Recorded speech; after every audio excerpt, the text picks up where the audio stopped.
আসসালামু আলাইকুম। আমি ডক্টর সুপ্রিয়া সরকার। আমি ফিজিক্যাল মেডিসিন অ্যান্ড রিহেবিলিটেশন বিভাগে সহকারী অধ্যাপক হিসেবে MS Samorita hospital and medical কলেজে কর্মরত আছি। আমি পপুলার ডায়াগনস্টিক সেন্টার যাত্রাবাড়ি ব্রাঞ্চে নিয়মিত শনি সোম বুধ বিকাল 5টা থেকে রাত 8টা পর্যন্ত নিয়মিত চেম্বার করছি। আজকে আমি কথা বলবো আপনাদের সাথে কোমর ব্যথা বা লো ব্যাক পেইন নিয়ে। আপনাদের মধ্যে অনেকেই হয়তো দীর্ঘদিন ধরে কোমর ব্যথায় কষ্ট পাচ্ছেন। নানাবিধ চিকিৎসার পরও ব্যথাটি সম্পূর্ণরূপে ভালো হচ্ছে না। তো আমি আজকে আপনাদেরকে এমন কিছু টিপস অ্যান্ড ট্রিক্স বলবো যেগুলো ফলো করলে দীর্ঘদিন এই ব্যথা থেকে ভালো থাকা সম্ভব। আমাদের সমাজে অনেকের মধ্যে একটি প্রচলিত ভয় বা ভীতি কাজ করে যে কোমর ব্যথা মানেই হয়তো কিডনির সমস্যা, কিন্তু প্রকৃতপক্ষে এই ব্যথার সাথে কিডনি রোগের সম্পর্ক খুব কম ক্ষেত্রেই থাকে। গবেষণায় দেখা গিয়েছে যে কোমর ব্যথার 80 থেকে 90% হচ্ছে মেকানিক্যাল, যা আমাদের দৈনন্দিন কাজের সাথে সম্পর্কিত। এটি সব বয়সের মানুষেরই হতে পারে, তবে বিশেষ করে যারা বয়স্ক, মহিলা এবং যাদের ওজন স্বাভাবিকের চাইতে বেশি, তাদের ক্ষেত্রে এই ধরনের লক্ষণ বেশি দেখা যায়। এখন আসি লক্ষণসমূহ। এই মেকানিক্যাল লো ব্যাক পেইন বা কোমর ব্যথা সাধারণত হঠাৎ করেই শুরু হয় এবং পিঠের নিচে অংশে বা কোমরেই সীমাবদ্ধ থাকে, খুব বেশি পায়ের দিকে যায় না বা গেলেও হাঁটুর উপর পর্যন্ত থাকতে পারে এবং ব্যথাটি চলাফেরা করলে বা কাজ করলে বেড়ে যায় এবং বিশ্রাম নিলে ব্যথাটি অনেকাংশেই কমে যায়। তবে এ ব্যথায় ভয়ের তেমন কোনোই কারণ নেই। আমরা যদি চিকিৎসার পাশাপাশি দৈনন্দিন কাজকর্মগুলো সঠিক নিয়ম মেনে করা যায় বা প্রপার আর্গোনমিক্স মেনটেন করা যায়, তাহলে এই ব্যথা থেকে দীর্ঘমেয়াদী পরিত্রাণ পাওয়া সম্ভব। এখন আসি সেই টিপস অ্যান্ড ট্রিক্স বা কি কি নিয়মাবলী।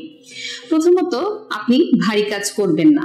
যদি ভারী কোনো কিছু করতেই হয় তাহলে 2 হাতে সমানভাবে সে ভারী বোঝাটি বহন করবেন বা অল্প অল্প করে বারে বারে একটু একটু করে বহন করবেন। ঝুঁকে কোনো কাজ করবেন না।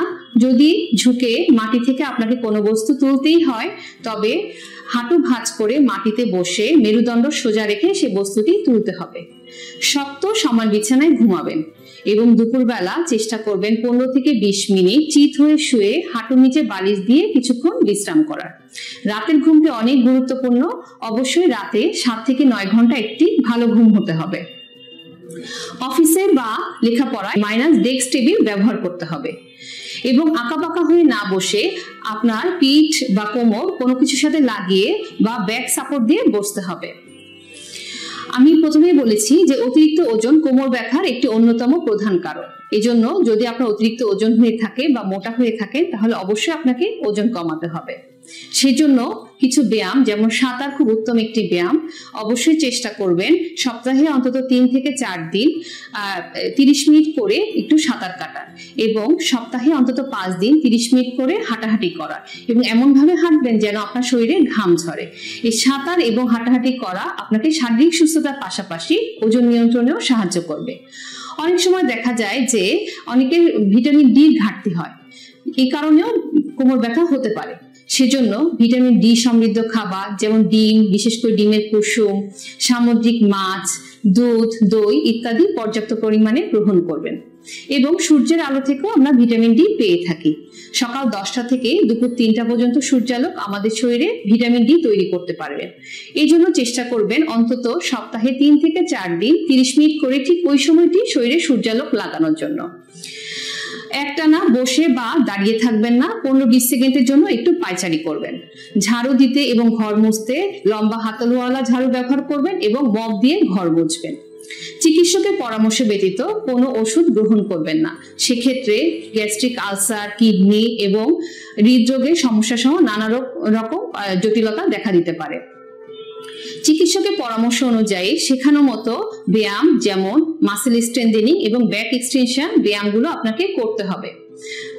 প্রাথমিক এবং প্রচন্ড ব্যথা অবস্থায় কোনো রকম ব্যায়াম, জগিং বা খেলাধুলা করা যাবে না।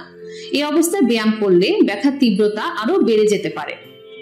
আমি বলেছি যে কোমর ব্যথার মূল কারণ মেকানিক্যাল, কিন্তু কোমর ব্যথার মেকানিক্যাল কারণ ছাড়াও আরো অনেক কারণে ব্যথা হতে পারে, যেমন প্রদাহ, বয়সের সাথে সাথে হাড় ক্ষয়, টিউমার, ক্যান্সার, যক্ষা, বড় ধরনের কোনো আঘাত। সেজন্য আপনার এক্স-রে, এমআরআই সহ নানা রকম পরীক্ষা নিরীক্ষার দরকার হতে পারে।